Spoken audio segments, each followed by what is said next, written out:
Bonjour à tous et bienvenue dans cette petite séquence qui va nous aider à retrouver nos exercices préférés pour les jambes de yoga aérien sans hamac. C'est parti! Alors on va commencer par une petite détente du dos, allongement de la colonne vertébrale, ouverture des épaules. Donc on connaît bien cette posture qui constitue un de nos échauffements toujours dans le cours de yoga aérien. Et puis on va simplement reproduire la même chose sur une chaise. Donc les pieds écartés largeur bassin, on pose les avant-bras entre le coude et les poignets sur la chaise. Et puis on étire la colonne vertébrale en tirant les bras vers l'avant, en laissant sa poitrine s'alourdir vers le sol et en cambrant légèrement le dos. Prends ici quelques respirations profondes. Puis lorsque j'ai fait mes 5 profondes respirations, je passe sur l'exercice suivant en alternant des cycles de chat-vache. Je vais pouvoir fléchir les genoux, cambrer le dos et regarder vers le ciel sur l'inspiration. Et en expirant, ramener mon menton à la poitrine, tendre les jambes, pousser mon nombril vers le haut. Et je recommence ici aussi pour 5 cycles. Lorsque j'expire, je remonte le dos bien rond vers le ciel, tandis que lorsque j'inspire, je le creuse complètement et je remonte le visage. J'expire, je pousse dans mes poignets, j'emmène mon sternum et mon nombril vers le ciel, je m'élargis et j'inspire au contraire, je creuse, je cambre le bassin, je regarde vers le haut pour cambrer les cervicales. Et puis en ancrant profondément le pied droit dans le sol, je vais pouvoir ensuite venir travailler mon guerrier 3. Toujours en appui, les poignets sur le hamac normalement, on vient s'appliquer à tendre la jambe gauche vers l'arrière dans le prolongement du corps sans pour autant ouvrir la hanche gauche. On va ici retrouver exactement le même travail, les mains posées sur la chaise. J'inspire, je lève mon genou et en expirant, je viens déployer ma jambe dans le prolongement de mon corps. Mon talon pousse vers l'arrière, j'ai le pied flex, la jambe est bien horizontale, de même que mon corps, et mes doigts tirent vers l'avant le plus loin possible. On doit sentir beaucoup d'aération dans la colonne vertébrale. La nuque est neutre, on s'allonge, on respire, on essaie de tenir au moins 5 respirations. Puis comme c'est plus facile sur la chaise, on essaie d'aller un petit peu plus loin et notre jambe de terre vient se fléchir, on garde l'horizontalité du corps et on retend. On alterne ça pour 5 respirations. Je fléchis en inspirant et je tends la jambe en expirant. Je recommence. Et je repose mon pied. Je l'ancre. J'inspire, je lève le genou à la poitrine, j'expire, je tends la jambe, j'aligne bien les orteils vers le sol, le talon bien flex, pousse vers l'arrière, les doigts tirent vers l'avant, je respire, je me grandis, la nuque est neutre. Je tiens.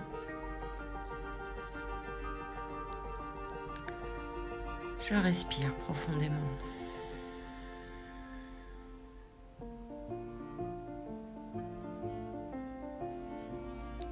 Encore, inspirez, expirez et amplifiez le travail en fléchissant la jambe de terre et en gardant le corps bien à l'horizontale. Une deuxième fois, j'inspire, je fléchis, j'expire, je tends la jambe à nous. J'inspire, je fléchis, j'expire, je tends, je m'allonge toujours autant par le bout des doigts, par l'arrière du talon. Une dernière, 5e fois. Je me redresse et je viens reposer mon genou vers la poitrine puis mon pied sur le sol. À nouveau, j'ouvre les aisselles, j'ouvre les épaules et je me remonte tranquillement en enroulant ma colonne vertébrale pour me retrouver debout et m'étirer profondément vers le ciel. Puis pour cet exercice de fente haute, pour relâcher à la fois le psoas et toutes les petites tensions dans le bassin, allonger la ligne abdominale, je vais venir placer l'arrière de mon genou droit sur le dossier de ma chaise. Je suis en grand écart et je redresse le buste vers le haut. Si je veux aller un petit peu plus loin, j'étire bien les bras à la fois vers le ciel et un petit peu vers l'arrière. J'ouvre légèrement le menton. Je peux rester sur cette posture un long moment, au moins 5 respirations. J'inspire, je m'étire encore davantage vers le haut, un petit peu plus vers l'arrière, peut-être j'ouvre la gorge davantage. Et j'expire, je laisse mon bassin s'enfoncer vers le sol encore un petit peu plus profondément. Veillez surtout à ne pas laisser se tasser votre colonne vertébrale au niveau des lombaires. On garde la longueur dans la colonne tout le long de l'exercice.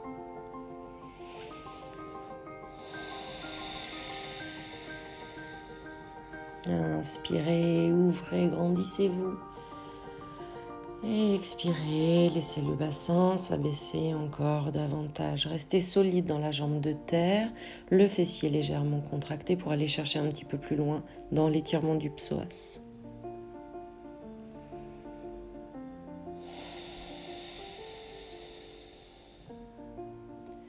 Et si vous êtes confortable pour passer sur la posture suivante tout de suite, qui répliquera donc la posture du grand angle, un mélange entre le grand angle et le guerrier 2, on va pouvoir venir basculer son coude droit à l'intérieur de son genou droit, descendre la main droite près du pied droit et étirer le bras gauche vers le ciel. D'habitude, on cède pour le bras gauche pour créer plus de longueur avec le hamac. Ici, il faudra donc retrouver une réplique un petit peu plus simple sur le dossier de notre chaise. Donc, écartez votre pied gauche, ouvrez-le pour retrouver un angle de 45 degrés. Abaissez l'épaule droite contre le genou droit et étirez votre bras gauche vers le plafond. Ouvrez grand la poitrine, basculez votre tête pour regarder votre main gauche et restez là pour encore 3 respirations.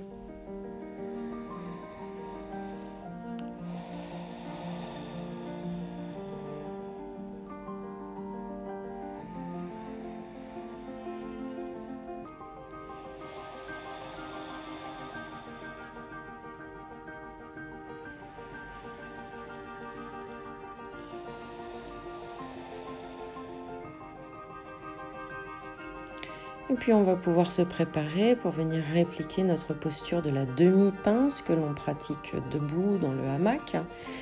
Ici, on va encore venir chercher le soutien de la chaise. Donc, ressortez de la posture, mettez-vous en appui sur votre jambe de terre, toujours la jambe gauche avec le pied bien en direction de la chaise. Et puis, on place le dossier de la chaise juste sous sa cheville. On inspire, on se grandit vers le ciel et on expire, on vient poser le ventre sur sa jambe, pied flex et on étire à la fois le dos, à la fois l'arrière de la jambe en laissant son buste s'affaisser complètement sur cette jambe tendue. On reste ici aussi pour 5 respirations profondes en essayant de toujours rapprocher le nombril du genou, le menton de la cheville et non pas de se contenter de poser le front sur la jambe. Sur l'expire, on va chercher un petit peu plus loin vers le bas, tandis que sur l'inspiration, c'est le sommet du crâne qui cherche à partir un petit peu plus vers l'avant. Quoi qu'il en soit, on reste toujours très solide sur notre jambe de terre.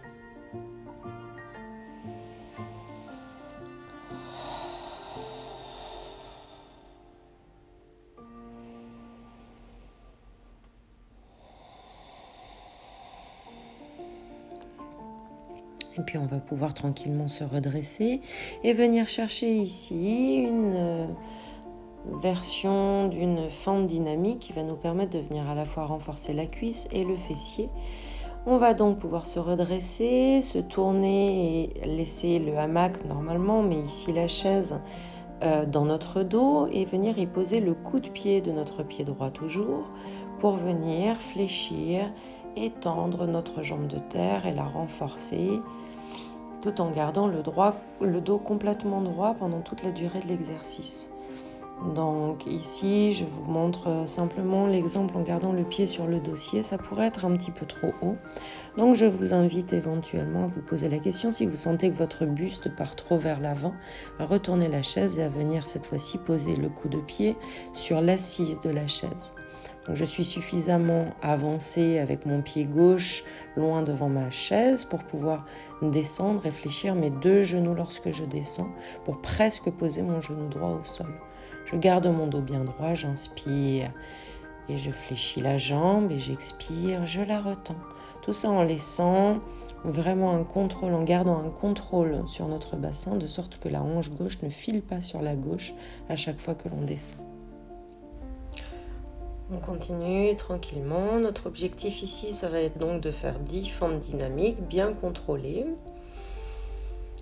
J'inspire, je descends, j'expire, je tends et ma posture pour le reste ne change absolument pas. Continuez votre cycle. N'hésitez pas aussi à reproduire ce cycle jusqu'à 3 fois dans la séance. Et puis une fois la série terminée, on va pouvoir sortir de la posture et s'installer dans la posture suivante, comme je vous le montre actuellement sur le hamac.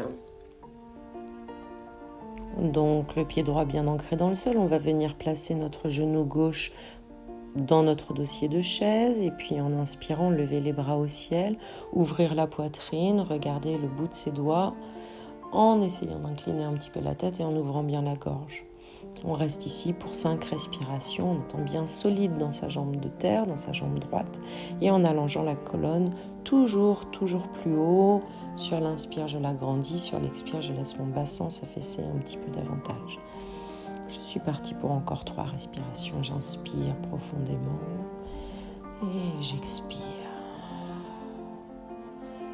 Inspirez, ouvrez, grandissez-vous, allongez jusqu'au bout de vos doigts.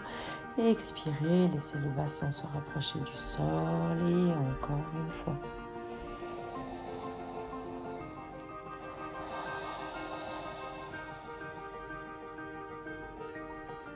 Puis après avoir inspiré une dernière fois, on pourra tout relâcher sur l'expiration. Peut-être remuer un petit peu la jambe si on sent qu'on est un petit peu pris par les fourmis. La deuxième posture reste dans cette même position, le genou posé sur le dossier de la chaise. Donc pour pouvoir y rester 5 respirations, on n'hésite pas à faire une petite pause. Et puis ensuite, on vient s'installer dans la posture qui serait donc une réplique de la posture du grand angle en déplaçant son pied droit, son pied de terre à 45 degrés et en venant placer son épaule gauche à l'intérieur de son genou gauche. On n'est pas posé dessus, on est juste à l'intérieur en contact léger, le bras droit tendu vers le ciel. Et à défaut d'avoir le hamac pour nous aider à nous grandir, on tire les doigts jusqu'au ciel au maximum. On reste là pour encore 3 respirations complètes, profondes. On crée la longueur jusqu'au bout de ses doigts sur l'inspiration. On se relâche complètement sur l'expiration. Continuez à presser votre hanche droite vers le haut en ouverture.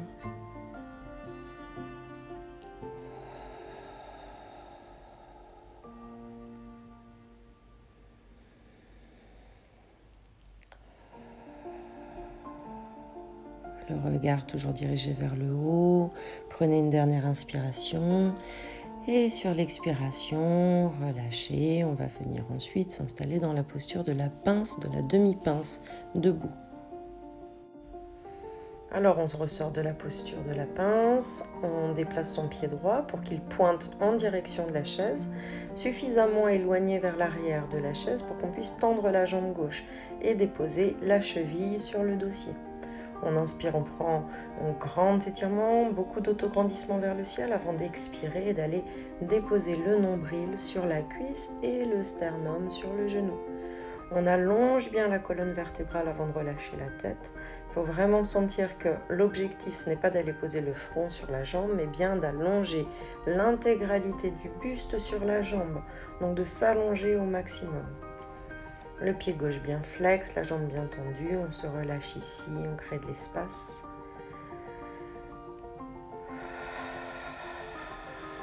Longues expirations pour bien relâcher les tensions et bien s'alourdir sur la jambe. Respirez encore ici 3 fois.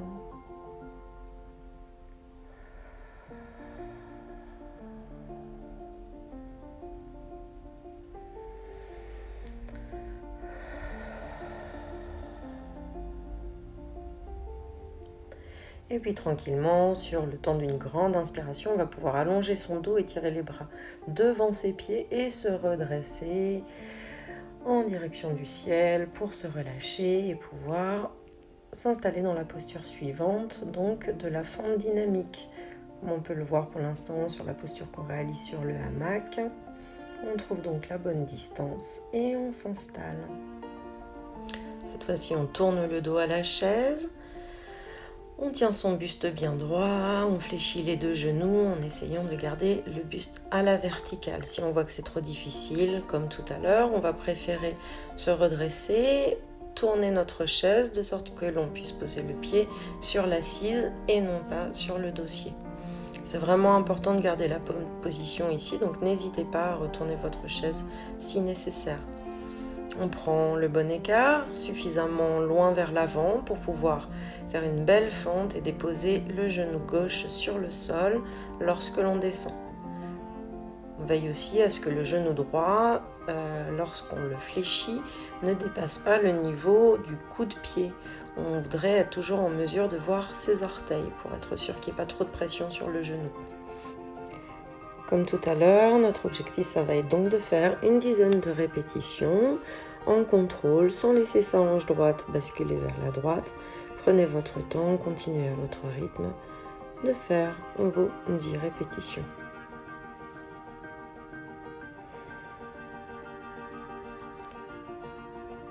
Allez, une dernière fois, on se redresse et puis on peut replacer ses deux pieds sur le sol. Le temps d'observer la posture suivante. On est ici sur un exercice qu'on fait beaucoup pour se préparer donc en yoga aérien. Un travail sur le corps, vraiment sur la sangle abdominale.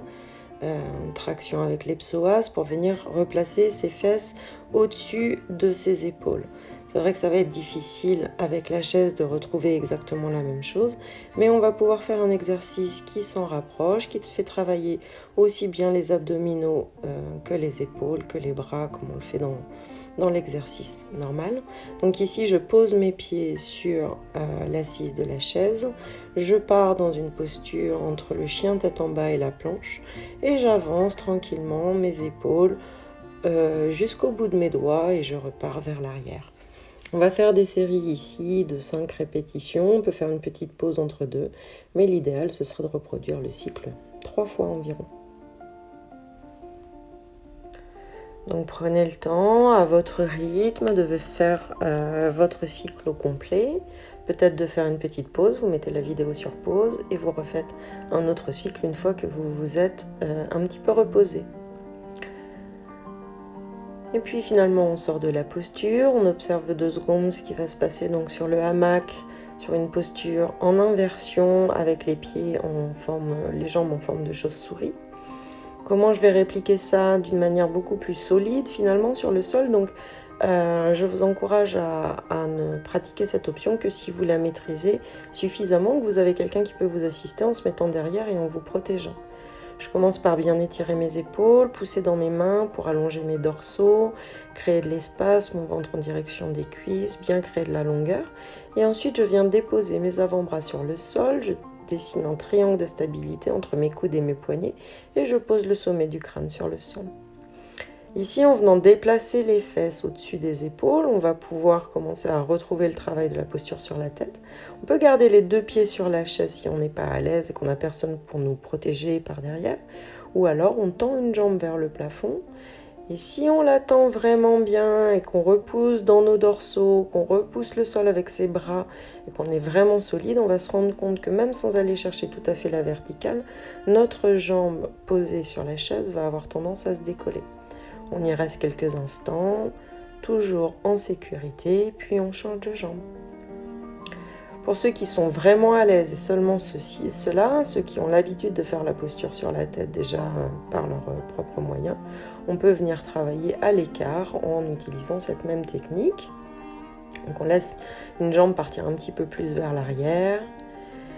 Et on peut également essayer l'option en batte, avec nos 2 pieds qui se touchent et les genoux écartés sur les côtés. Je vous rappelle que vraiment ces options-là, on ne les fait que quand on les maîtrise un minimum. Quand on en a assez, on repose ses genoux sur la chaise.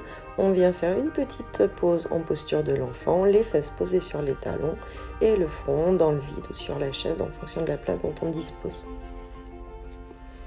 Respirez ici, prenez votre temps. Détendez les cervicales, détendez les bras, les épaules. Respirez pleinement et redressez-vous tranquillement en déroulant la colonne vertébrale, une vertèbre après l'autre. Je vous dis au revoir, j'espère que cette petite séquence vous a plu et je vous dis à très bientôt.